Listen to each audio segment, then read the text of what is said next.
البنات، كيفاش كاعكم غاية؟ أنا راني غاية الحمد لله يا ربي. اليوم جيتكم فيديو جديد، هي شوربة عدس. شوربة تاع العدس الأحمر. بون كيما راكم تشوفوا أنا ديجا قطعت الخضرة تاعي. أنا ندير البصل، ندير حبة بصل، ندير حبة بطاطا وحبة كروطة، حبة زروطية. لاخاطش انا ما عادش نكتر بزاف عليها، درت كاع حبه حبه حبه. كاين اللي يديروا بزاف، كاين اللي يديروا فيها البقدونس ويديروا فيها الكرافس. كل واحد واش يبغي يدير فيها، وكل واحد على طريقته. كاين شوربه عدس لبنانيه، شوربه عدس تركيه، شوربه عدس عراقيه، يعني كاين بزاف انواع. انا هذه درتها لبنانيه على عراقيه. وكما كنت تشوفوا حطيت الخضرة تاعي، نحط زيت زيتون ونقليهم ونخليهم ينقلاو غاية.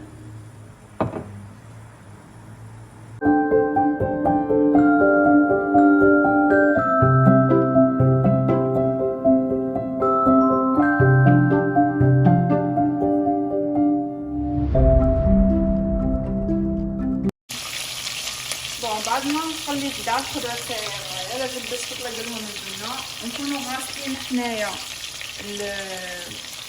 اللونتي تاعنا، العدس تاعنا نكونو غاسلينه غاية حتى الغاية. لازم ينغسل شحال من خطرة باش يتصفى من هذيك التراب تاعه. ونحطوه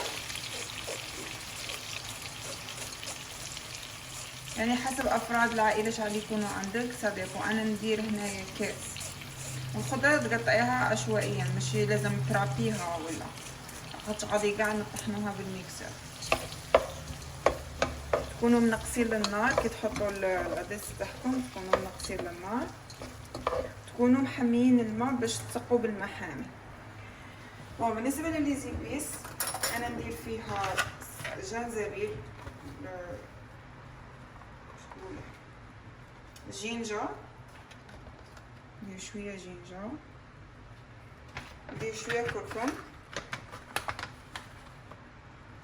ماشي بزاف كركم، ندير فيها فلفل اسود،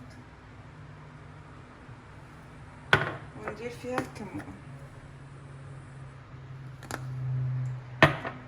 واكيد الملح.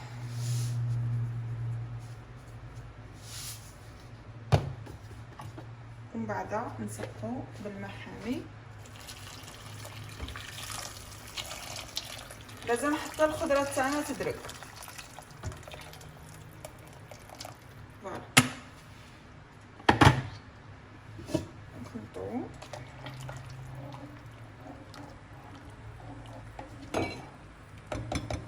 بالرويه. فوالا البنات، بعد ما خليتها 30 دقيقه فوق النار هاديه، نطحن دروك كاع هذيك الخضره تاعي بالميكسر، نطحنها غايه باش ما يبقاوليش حبيبات يعني الحبات.